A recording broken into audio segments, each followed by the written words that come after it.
Bom dia, pátria amada Brasil, meu abraço a você, meu amado e minha amada. Hoje, 13 de março de 2026, sexta-feira.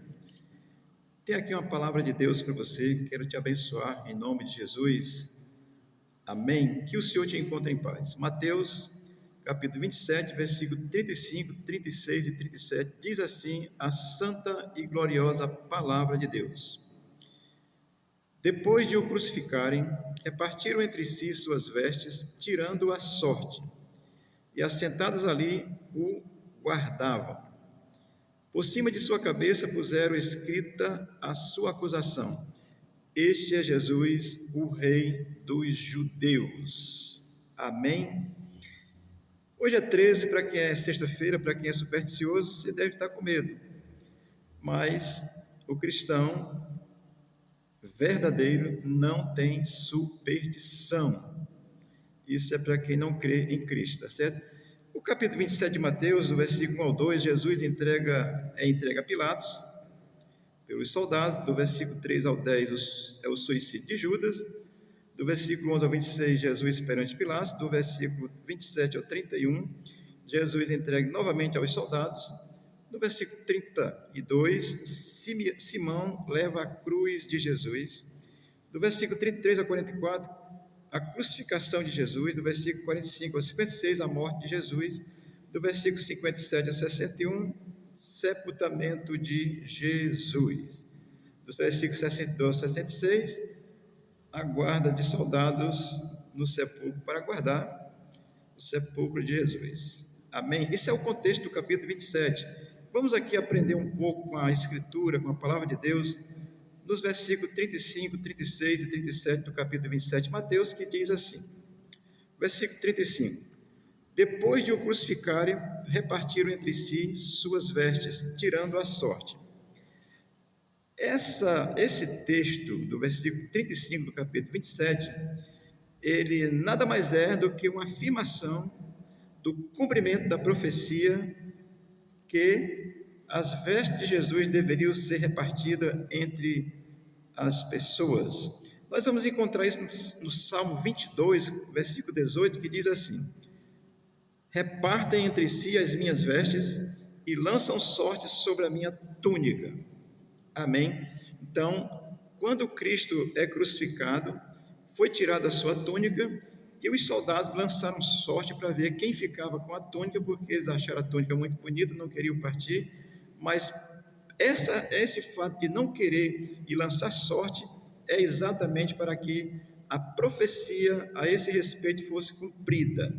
Então, o que eu quero dizer com isso? É que a palavra de Deus ela é a verdade de Deus. Muitas coisas já se cumpriram, outras estão se cumprindo hoje, atualmente, e muitas se cumprirão até Jesus voltar. Amém? O versículo 36 diz assim, e assentados ali o guardavam. Eram os soldados que tinham crucificado Jesus, estavam lá aguardando, porque eles achavam que Jesus ali podia fugir da cruz, queriam ver a morte mesmo. Então, os soldados guardando, eles estavam ali mandado pelos religiosos, que foram os religiosos que crucificaram Jesus, tá certo? E eles, na realidade, estavam testemunhando ali da crucificação de Jesus. Assim, quando diz os soldados e assentados ali o guardavam, eram os soldados, estavam ali, na realidade, testificando, testemunhando da crucificação de Jesus. Portanto, é um fato real, ninguém pode negar, porque tinha pessoas para testemunhar. Amém? Vamos aqui ao versículo 37, porque o versículo 37 ele é também gracioso, porque ele diz assim, por cima da sua cabeça puseram escrita a sua acusação, este é Jesus, o Rei dos Judeus. Ora, por Jesus ter dito que ele era o Filho de Deus e, consequentemente, ele ser o Rei dos Judeus, que as profecias do Velho Testamento falaram a respeito, disseram que ele viria, e aí, por essa razão, os religiosos, a liderança religiosa, os sacerdotes, os escribas, fariseus, toda a liderança religiosa, com inveja de Jesus, crucificaram Jesus. Claro que isso é também mais um cumprimento da Escritura, porque o Messias haveria de padecer. A Escritura fala disso, tá certo? Então, quando diz, por cima de sua cabeça puseram escrita a sua condenação, e a condenação dele era esta: Jesus, o Rei dos Judeus. Eu vou aqui citar Isaías capítulo 7, versículo 14, que diz assim: portanto, o mesmo Senhor vos dará um sinal, eis que a virgem conceberá e dará à luz um filho, e chamará o seu nome Emanuel. Isaías, um profeta que viveu cerca de 700 anos antes de Jesus nascer, ele profetiza isso aqui, que a virgem iria conceber e daria à luz um filho e poria o nome de Emanuel. Lá em Mateus está registrado no capítulo 1 que quando Jesus nasceu, ele foi colocado o nome chamado por Emanuel, e Emanuel significa Deus conosco, ou seja, o nascimento de Cristo é a presença de Deus na terra com os homens, com os seres humanos. Amém? Isso é muito gracioso, amado, porque o versículo 37 do capítulo 27 de Mateus, ele vai fazer essa afirmação que Jesus foi condenado por ter dito que era o rei dos judeus. Olha, lá onde Jesus foi crucificado, quando ele é levantado no madeiro, a Bíblia diz que quem era levantado no madeiro, na cruz, se tornava maldito. Portanto, Jesus se fez maldito por mim e por você, pelo seu pecado, pelo meu pecado, pelo pecado da humanidade. O que a humanidade precisa fazer? É crer em Cristo.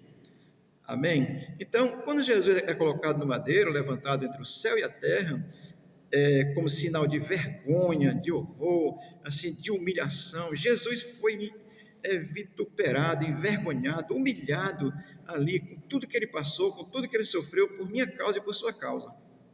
Amém? E no Evangelho de João, no capítulo 19, versículo 20, diz que está escrito em hebraico, latim e grego. Eram as 3 línguas dominantes naquele contexto. Foi escrito nessas 3 línguas para quem passasse visse o que estava escrito: este é Jesus, o Rei dos Judeus. Eu estou lhe dizendo isso para que você possa entender e pensar sobre isso. Os judeus não aceitaram Cristo como seu rei naquele contexto. Crucificaram. Jesus tinha que ser crucificado porque a morte de Jesus e a nossa fé nele é que nos justifica diante de Deus, nos dá direito a uma vida eterna com Deus. Já expliquei isso várias vezes em outros vídeos. Estou aqui falando mais uma vez para te abençoar. Amém? Eu sei que você sabe, Cristo foi colocado entre 2 ladrões na cruz, 2 salteadores, 2 criminosos na cruz. E eu vou dizer aqui 3 situações que eu quero que você pense sobre elas. Pense para a sua vida hoje, tá certo? Ele foi escarnecido por 3 grupos de pessoas diferentes naquele contexto. Primeiro, ele foi escarnecido pelos ignorantes, pelos pecadores ignorantes, com relação a não conhecer as Escrituras. Não estou falando de que você é ignorante, não. Estou falando, ele foi escarnecido por pecadores ignorantes, ou seja, pecadores que não conhecem as Escrituras. Jesus disse que vós errais por não conhecer as Escrituras. Portanto, naquele contexto, os que não conheciam as Escrituras criticaram Jesus, escarneceram de Jesus, disseram que ele não era nada, por não conhecer a Escritura. Então, qual é a minha recomendação? Leia a Bíblia, ela é a palavra de Deus. Se quiser aprender, venha para cá, a gente lhe ensina. Amém? Então ele foi criticado pelos pecadores ignorantes no sentido de não conhecer as Escrituras. O segundo grupo que escarneceu de Jesus foi os religiosos, que apesar de conhecer as Escrituras, não aceitaram a Jesus como rei. Amém? Segundo grupo é esse, religioso. Olha, o religioso, ele quer saber da religião e não de Jesus, tá certo? O terceiro grupo que escarneceram Jesus eram os condenados que estavam ali na condição de morte, estavam pendurados na cruz igual a Jesus, na condição de morte, porque quando era colocado na cruz pelo Império Romano, não tinha mais jeito, tinha que morrer mesmo. Se não morresse, quebrava as pernas, para morrer mais rápido. Então, ele foi escarnecido também por esse terceiro grupo, que são os pecadores que estão condenados, ou seja, na mesma condição de condenação, e mesmo assim escarneceram de Jesus, estando na cruz igual a ele. É fato que está registrado na Bíblia também que teve um deles que se arrependeu e está salvo, porque há salvação pelo nosso arrependimento do nosso pecado e a nossa fé em Cristo. E aquele que estava lá sendo mesmo um pecador condenado à morte, na mesma condição de Cristo naquele contexto, ele se arrependeu e ele creu, portanto, ele foi salvo. Portanto, essa é a condição graciosa daquilo que Cristo veio fazer na terra, por mim, por você, por toda a humanidade. Amém? Então, eu quero ainda dizer para você, esses três grupos, pessoas ignorantes com relação a não conhecer as Escrituras, existe muito, conhece muita coisa, conhece tudo da internet, sabe tudo e mais alguma coisa, mas não conhece a Escritura. Então você é um ignorante com relação à Escritura. Você vai falar mal de Jesus, você não vai nem entender Jesus. Os religiosos, o que existe de religioso hoje na atualidade, nos dias de hoje, conhecendo a Escritura, entretanto negam Jesus? É só o que existe, tá certo? E também pessoas, aí eu vou dizer de uma forma geral, pessoas que estão na mesma condição de condenação de morte e continuam escarnecendo e negando de Jesus. Amém? Portanto, eu quero essa palavra aqui breve para você, para te abençoar, para te ensinar, para falar essas verdades do Evangelho que são graciosas. E queria dizer a você que é salutar, é importante a gente compreender que os religiosos serão sempre os mais culpados. Por quê? Porque eles entendem a Escritura, conhecem a Escritura, entretanto, negam Jesus. Os outros também são culpados, mas eu vou dizer assim, os religiosos que ensinam a palavra são muito mais culpados, porque eles conhecem a Escritura, entretanto, não ensinam direito. Amém? Você pode se encaixar num grupo religioso que nega Jesus, você pode se encaixar num grupo de uma pessoa que não conhece a Escritura, portanto é um ignorante com relação à Escritura, então não vai nem crer em Jesus, ou você pode ser alguém que está na condição de morte e ainda continua negando Jesus. Amém? Eu quero dar um destaque, olha.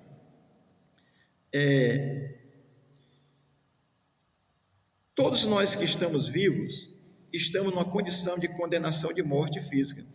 Você sabe disso. Nasceu, a coisa mais certa, vai morrer fisicamente. Agora, você não pode morrer espiritualmente. Portanto, eu estou encerrando essa palavra breve aqui para você, para abençoar a sua vida hoje, nessa sexta-feira, para que você seja abençoado pela palavra de Deus. Não seja um religioso que defende a religião com unhas e dentes e Jesus fica em segundo plano. Não seja alguém que sabe que você está numa mesma condenação de morte, porque todos nós morreremos um dia fisicamente, e aí você continua negando a Jesus, estando mesmo numa condição de morte. Ou você ainda pode ser alguém que é aí um ignorante com relação a não conhecer a Escritura. Eu lhe recomendo conhecer a Bíblia. Leia a Bíblia. Ela é a palavra de Deus. Ela vai te ensinar. Olha, tem muita gente pregando a Bíblia para ganhar dinheiro, vendendo Jesus. São mentirosos. Amém?